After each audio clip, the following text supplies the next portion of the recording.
안녕하세요. 세미얼 헌팅턴의 문명의 충돌 텐데요. 냉전 이후의 세계를 이제 이념이 아니라 문명 간의 어떤 문화적, 종교적 차이로 충돌할 거다 이렇게 예측해서 큰 파장을 일으켰죠. 특히 9.11 테러 이후에는 더 주목받기도 했고요. 네, 맞습니다. 39개 언어로 번역될 만큼 정말 세계적으로 영향을 미친 책인데요. 근데 오늘은 저희가 이 책 자체를 막 파고들기보다는 인문학자 안치홍 소장의 해제를 통해서 이 책을 좀 살펴보려고 합니다. 여기서 나누는 모든 분석이나 이야기는 전적으로 안치홍 소장의 관점에 기반한다는 점을 먼저 분명히 하고 싶네요. 네, 좋습니다. 그럼 안치홍 소장의 시각을 따라서 그 근대화는 과연 서구화와 같은 건지, 그리고 보편적 인권과 문화 상대주의, 이 첨예한 딜레마는 어떻게 봐야 할지, 또 헌팅턴이 궁극적으로 말하려 했던 문명의 진짜 의미는 뭘지 한번 깊이 파고 들어가 보죠. 자, 그럼 시작해 볼까요? 첫 번째 질문인데요. 근대화는 곧 서구화일까요? 안치홍 소장은 이 등식이 뭐랄까 당연하지 않다고 지적합니다.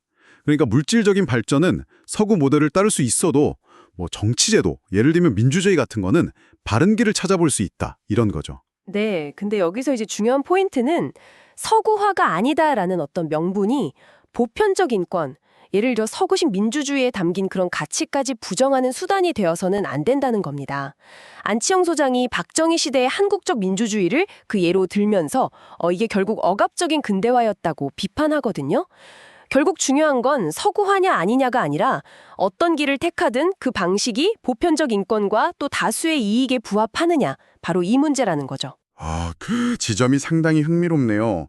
특히 보편적 인권의 중요성을 아주 강조하시는군요. 이게 바로 다음 주제, 그러니까 보편적 인권 대 문화 상대주의, 이 문제로 자연스럽게 연결되는 것 같아요.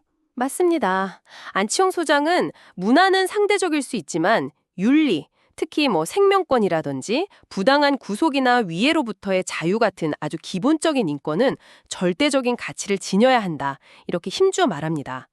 그러니까 시대를 막론하고 보편적 인권의 원형을 찾기는 어려울지 몰라도 적어도 동시대에 우리가 합의할 수 있는 보편적 인권 기준은 분명히 존재한다는 거죠. 그렇다면 특정 문화권의 관행이라는 이유로 벌어지는 어떤 인권 침해, 이런 건 어떻게 봐야 할까요? 바로 그 지점에서 안 소장은 극단적인 문화 상대주의의 위험성을 경고하는 겁니다. 예를 들어서 관통 여성에 대한 투석형이라던가 여성 할례 같은 이런 명백한 인권 침해를 그들 문화의 일부다, 이런 이유로 용인해서는 안 된다는 거죠. 그래서 이런 문제에 대해서는 끊임없이 문제를 제기하고 토론하는 게 중요하다고 강조합니다. 문화 상대주의가 억압의 정당화로 이어져서는 안 된다는 아주 강력한 메시지예요. 보편적 인권에 대한 믿음이 있어야 역사의 진보도 논할 수 있다, 이런 입장인 거죠. 듣고 보니 정말 일리가 있습니다. 그런데 이 보편적 인권이라는 게 현실 국제정치에서는 좀 강대국의 이해관계에 따라서 선택적으로 적용되는 문제로 있지 않습니까? R2P 원칙 같은 경우도 그렇고요.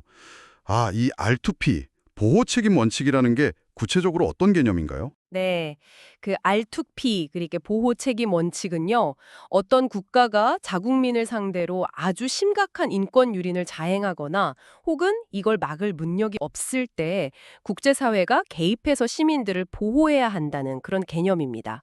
취지는 굉장히 좋은데 안치홍 소장은 이것이 현실에서는 강대국의 어떤 선택적 개입 논리로 변질될 수 있는 위험성을 지적해요. 하지만 그렇다고 해서 그런 현실적인 문제 때문에 보편적 인권이라는 그 가치 자체가 훼손되는 것은 절대 아니라고 선을 긋습니다. 자, 그럼 마지막으로 헌팅턴이 궁극적으로 말하고자 했던 문명의 의미, 여기에 대한 안치홍 소장의 해석으로 한번 넘어가 보죠. 네, 안치홍 소장은 헌팅턴의 결론을 이렇게 읽어냅니다. 미국은 스스로를 보편 국가가 아니라 여러 문명 중에 하나인 대서양 문명으로 인식하고 다른 문명과의 공존 그리고 조화를 모색해야 한다, 이런 제언으로요. 듣고 보니 헌팅턴의 논의를 단순히 문명 간의 어떤 경쟁 구도를 넘어서 훨씬 더 근본적인 질문으로 끌고 가는 것 같네요. 정확합니다. 안치홍 소장은 여기서 한 걸음 더 나아가는데요. 진짜 문명의 충돌은 서구 문명 대 비서구 문명 이런 대립이 아니라 모든 문명에 함께 맞서 싸워야 할 야만주의. 바로 이 야만주의와의 투쟁이라고 재해석합니다. 이 관점의 전환이 저는 상당히 중요하다고 봅니다. 문명 대 야만의 구도라.